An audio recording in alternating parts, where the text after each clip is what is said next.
दोस्तों सोनी लीव पर एक वेब सीरीज आई है जिसने हाल फिलहाल में सोशल मीडिया पर भूचाल मचा रखा है। नाम है उसका द विसल ब्लोअर। ये वेब सीरीज रियल स्टोरी पर बेस्ड है जिसमें मध्य प्रदेश के व्यापम घोटाले के बारे में बताया गया है। मध्य प्रदेश के व्यापम घोटाले के बारे में आपने आज से 5 साल पहले न्यूज़पेपर में बहुत कुछ पढ़ा होगा। व्यापम एक मंडल यानी बोर्ड का नाम है जिसके तहत सरकारी भर्तियां करवाई जाती थी। सरकारी कॉलेजों में एडमिशन हो, सरकारी भर्तियां हो, इन सभी का काम व्यापम संभाला करता था। आज के इस वीडियो में हम व्यापम घोटाले और उसको उजागर करने वाले द विसल ब्लोअर्स के बारे में बात करेंगे जिस पर ये फिल्म बेस्ड है। वीडियो शुरू करने से पहले हम आपसे जरूर पूछना चाहेंगे कि क्या आपको अभी भी लगता है कि सरकारी भर्तियों में घोटाले होते हैं? क्या आपने कभी कोई ऐसा एग्जाम दिया जिसका बाद में पेपर लीक हो गया हो? कमेंट करके हमें जरूर बताइए। और हाँ दोस्तों, अगर आप चैनल पर नए हैं तो चैनल को जरूर सब्सक्राइब कीजिए और ये बेल आइकन दबाना ना भूलें ताकि नए आने वाले वीडियोज आपको सबसे पहले मिले। दोस्तों व्यापम घोटाले के बारे में बताने से पहले हम बात करेंगे उन विसल ब्लोअर्स के बारे में जिन्होंने इस घोटाले को सबके सामने लाया। उन्हीं के नाम पर इस वेब सीरीज का नाम रखा गया है द विसल ब्लोअर। पारस सकलेचा। दोस्तों पारस सकलेचा को लोग पारस दादा के नाम से भी जानते हैं। वो पेशे से शिक्षक हैं और वो रतलाम के मेयर और निर्दलीय विधायक भी रह चुके हैं। पारस दादा 2009 में जब विधायक थे तब से वो सदन में व्यापम घोटाले से रिलेटेड कई मुद्दे उठाते रहे हैं और उन्हीं के सवालों के जवाब के कारण एक स्पेशल कमेटी बनाई गई जिसकी छानबीन और जांच के आधार पर कई संदिग्ध छात्र पहचाने गए और गिरफ्तारियां हुई। पारस सकलेचा की पीएमटी परीक्षाओं की सीबीआई से जांच कराने की मांग हाईकोर्ट ने 2014 में खारिज कर दी थी। जब साल 2014 में व्यापम घोटाले की जांच कर रही एसटीएफ ने समाचार पत्रों के जरिए लोगों से सबूत के साथ सामने आने का आग्रह किया, तब हजारों कागजों को प्रमाण के तौर पर लेकर गए और करीब 2.5 घंटे तक अपना बयान दर्ज कराते रहे। व्यापम घोटाले से जुड़े कई गवाहों की दर्दनाक मौत हुई थी, इसीलिए पारस दादा ने भी अपनी सिक्योरिटी के लिए पुलिस वाले मांगे थे। लेकिन बड़ी बात देखिए, सरकार ने उनसे कहा कि या तो आप है ना इस सिक्योरिटी के पैसे दीजिए, अदरवाइज घर पर रहिए। आशीष चतुर्वेदी। दोस्तों दुबले पतले 26 साल के आशीष चतुर्वेदी के विसल ब्लोअर बनने की कहानी भी दिलचस्प है। घोटाले के खुलासे से कई साल पहले आशीष अपने कैंसर से पीड़ित मां का इलाज कराने ग्वालियर के एक हॉस्पिटल पहुंचे। इलाज के दौरान उन्हें कई बार ऐसा लगा कि कुछ नए भर्ती हुए डॉक्टरों को तो डॉक्टरी का एबीसी भी नहीं पता। धीरे धीरे उन्होंने वहां पर काम करे डॉक्टरों से दोस्ती की और उसके बाद जो जानकारी मिली इससे उनके होश उड़ गए। एक डॉक्टर ने उनसे प्रॉमिस मांगा कि ये बात आप किसी को भी मत बताना, और उसने सेखी बगाड़ते हुए बताया कि जब मेडिकल का एग्जाम हो रहा था तब मैं नहीं दे रहा था एग्जाम, मेरी जगह कोई और दे रहा था। मैं तो दिल्ली में किसी सिनेमा हॉल में बैठकर आराम से फिल्में देख रहा था। आशीष के अनुसार उसके बाद उन्होंने व्यापम की परीक्षाओं में शामिल लोगों के बीच घुसपैठ करके सच का पता करने की ठानी और सबसे पहले आशीष ने ही ग्वालियर में फर्जी परीक्षार्थी होने की शिकायत की थी। इस शिकायत के बाद ही पुलिस हरकत में आई और सिलसिलेवार गिरफ्तारियां हुई। आशीष की भूमिका और बाद में लगातार मिलने वाली धमकियों की वजह से अदालत ने स्थानीय प्रशासन को इन्हें सुरक्षा मुहैया कराने के निर्देश दिए। हालांकि 2015 तक उन पर 14 बार हमले हो चुके थे, जिनमें से 14 बार उनके सुरक्षा गार्ड की मौजूदगी में हुए थे। उसके बावजूद सरकार ने उनसे उनके सुरक्षा कर्मियों के पैसे मांगे थे और सीधा कह दिया था या तो सुरक्षा कर्मियों के पैसे दो, अदरवाइज आप अपने घर पे रहो।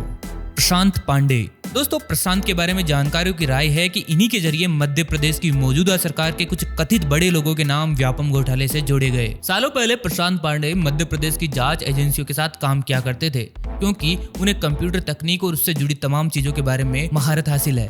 बताया जाता है कि खुद प्रशांत संदिग्ध अधिकारियों के कंप्यूटर की हार्ड ड्राइव से डेटा निकालने में जांच एजेंसियों का सहयोग कर रहे थे।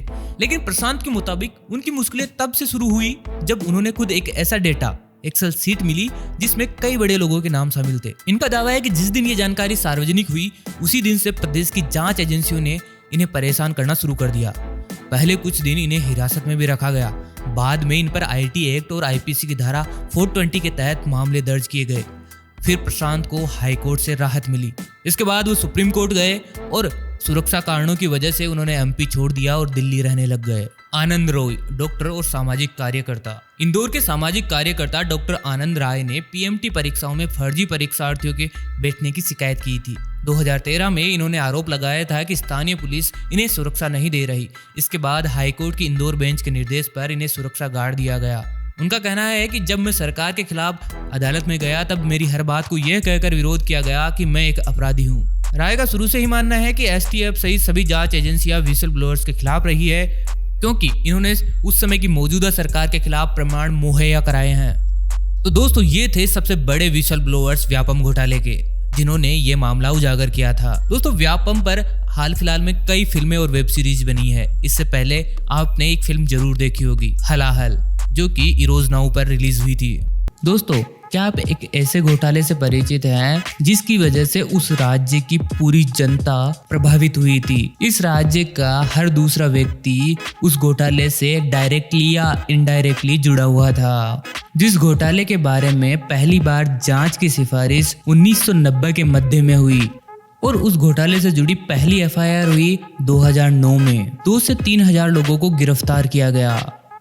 यहाँ तक कि घोटाले से जुड़े अदालत में सरकारी गवाह बने 300 से 400 लोगों की मौत हो गई थी, वो भी संदिग्ध अवस्था में। और घोटाला कुछ ऐसा कि गवर्नर तक फंस गया। सिर्फ एक गवर्नर होने की वजह से उस पर केस नहीं हो पाया, क्योंकि अदालत किसी गवर्नर पर केस चलाने का आदेश नहीं दे सकती। लेकिन थोड़े दिनों बाद उस गवर्नर के बेटे की भी संदिग्ध अवस्था में मौत हो जाती है। 1-2 एमएलए तक मारे जाते हैं। राज्य के शिक्षा मंत्री को इस्तीफा देना पड़ता है। जांच की आंच उप मुख्यमंत्री तक पहुंच जाती है और मुख्यमंत्री की कुर्सी जाते जाते बचती है। जिस घोटाले की वजह से हजारों पढ़े लिखे लायक युवा बेरोजगार घूमते रहते हैं और कुछ नालायक सरकारी नौकरियां करके सिस्टम का हिस्सा बन जाते हैं, जिसकी जांच कभी भी पूरी नहीं हो पाई। जिस घोटाले से जुड़े गवाहों की बड़ी आसानी से हत्याएं हो गई। उस घोटाले का नाम है मध्य प्रदेश का व्यापम घोटाला। ना तो किसी पॉलिटिशियन को बख्शा गया, ना किसी पत्रकार को, ना ही किसी पुलिस वाले को बख्शा गया। यहाँ तक कि मध्य प्रदेश के गवर्नर नरेश यादव, जो इस घोटाले की जांच के आंच में आ रहे थे, उनके बेटे का भी मर्डर कर दिया गया, क्योंकि नरेश यादव का बेटा भी इस जांच के दायरे में आ रहा था और वो पुलिस की गिरफ्त से भाग निकला। बाद में उसकी डेड बॉडी ही बरामद हो पाई थी। व्यापम का पूरा नाम है मध्य प्रदेश व्यावसायिक परीक्षा मंडल। व्यापम एक ऐसा कमीशन था जो मध्य प्रदेश में गवर्नमेंट जॉब्स की भर्तियां निकालता था। उसके अलावा गवर्नमेंट कॉलेज में एडमिशन के लिए एग्जाम्स कंडक्ट करवाता था। पीएमटी और इंजीनियरिंग के लिए भी एडमिशन करवाने का काम यही मंडल करता था। तो दोस्तों ये आखिरकार व्यापम घोटाला हुआ कैसे? दोस्तों ये घोटाला 90 के दशक से स्टार्ट हुआ था, जिसके अंदर परीक्षार्थी कोई और होता जबकि उसकी जगह परीक्षा देने वाला कोई और होता था। सरकारी संस्थानों में हजारों लोग फर्जी तरीके से पहुंच गए।